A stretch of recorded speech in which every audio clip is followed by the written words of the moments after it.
A big weekend for the Wyatt Sicks as they prepare for their match on Monday, the street fight against American Made.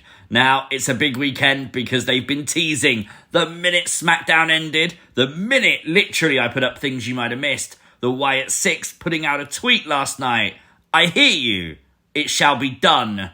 My life for you. Now, first things first, obviously this tweet definitely sounds like Uncle Howdy, like Bo Dallas. This is stuff we've heard from Howdy in the past. Interesting, we have to distinguish that because this is the Wyatt Sicks Twitter, not Uncle Howdy's Twitter. Now, I really like this because it does play off the long-standing theory that a lot of fans have speculated about Uncle Howdy having the Bray glove. Obviously, in the style of Hurt and Hill, on his right hand, he wears Bray. Now, note, there isn't a glove on the other hand. His left hand is completely gloveless at the moment. But when you know that the Fiend, Bray Wyatt, would have Hurt and Hill, and it was like he would listen to the gloves, and it was like he was being tortured on which one to listen to the most. And that seems to be what maybe Uncle Howdy's doing. Uncle Howdy is listening to Bray and taking direct orders from Bray Wyatt. Adding on this today, obviously a pixelated picture of Chad Gable with his eyes crossed out, simply with the caption, "The prophecy shall be fulfilled," makes you think, when you look at this picture, it reminds you of the Wall of Friendship in the Firefly funhouse. It raises the question, if Howdy is listening to Bray and he's going down the same path of what Bray did and he's trying to accomplish the same things that Bray did, is he just doing it a different way, where Bray was all about revenge, Howdy's actually about doing what's right and standing up for people, like in this case, the Alpha Academy? Honestly, I'm so excited to see this match. This is a street fight. This is everything we've been waiting for. Let the monsters go crazy. I think that's the world we all want to live in, right? Question is, with Nikki still not on the graphic, does that mean anything, or is it just a mistake? And then the other question that really does need to be asked: what happens if and when the Wyatt Sicks lose? What if when the prophecy isn't fulfilled, what happens? Because if Uncle Howdy is believing he's talking to Bray, he's doing all this for Bray, how's he going to feel when he fails? Like, that is something that's going to probably make Uncle Howdy completely and utterly unhinged.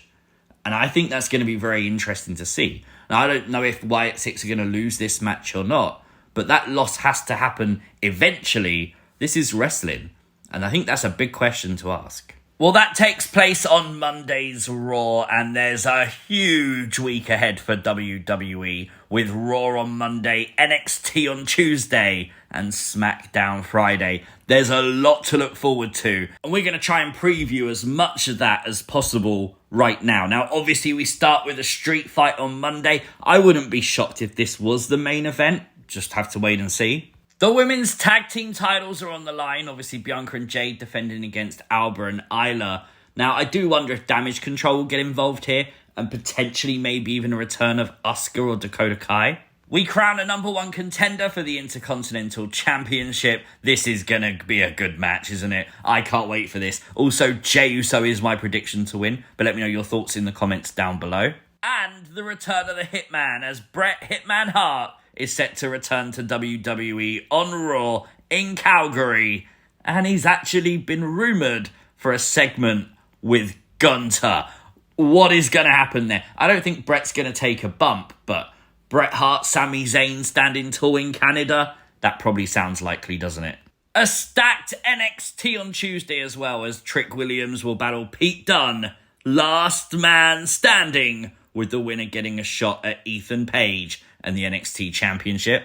The TNA Knockouts Championship will be on the line as Jordynne Grace defends her title in an open challenge. And some breaking news announced today: the in-ring debut of the sensational Giulia. Giulia will make her first match appearance in WWE this Tuesday against Chelsea Green. And if you've never seen Giulia wrestle, I would highly recommend checking this match out, because Giulia is amazing in that ring. Chelsea Green can go too, so I think this is going to be a good match.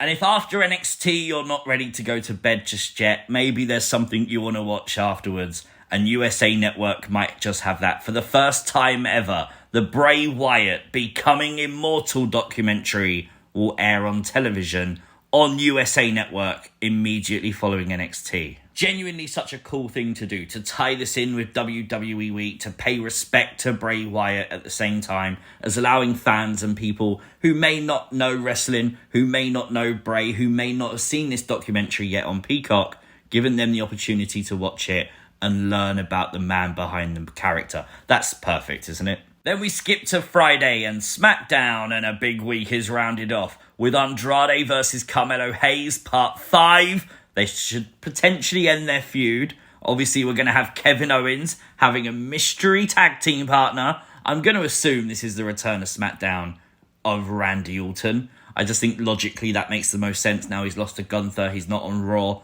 So Kevin Owens and Randy again. And then the WWE Undisputed Championship.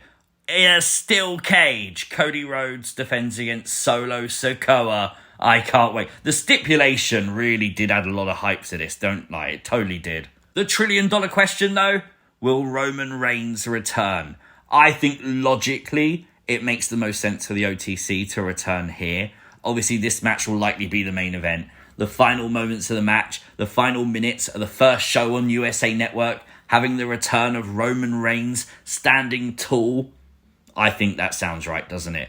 The bigger question, will Roman be alone? Will Paul Heyman be with him? Will Jimmy Uso be with him? Will someone else be with Roman Reigns as he looks to defeat the new bloodline?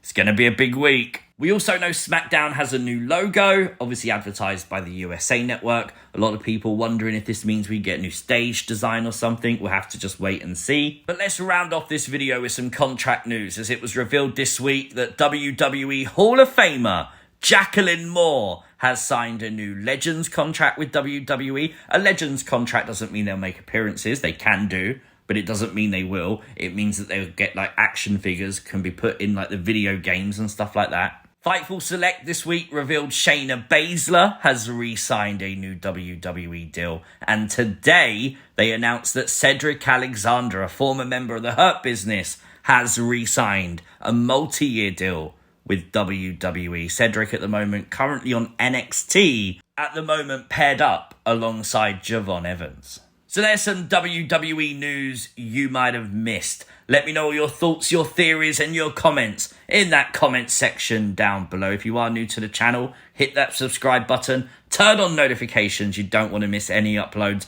Big week for WWE. We'll be right here covering it with things you might have missed. See you next time. Peace!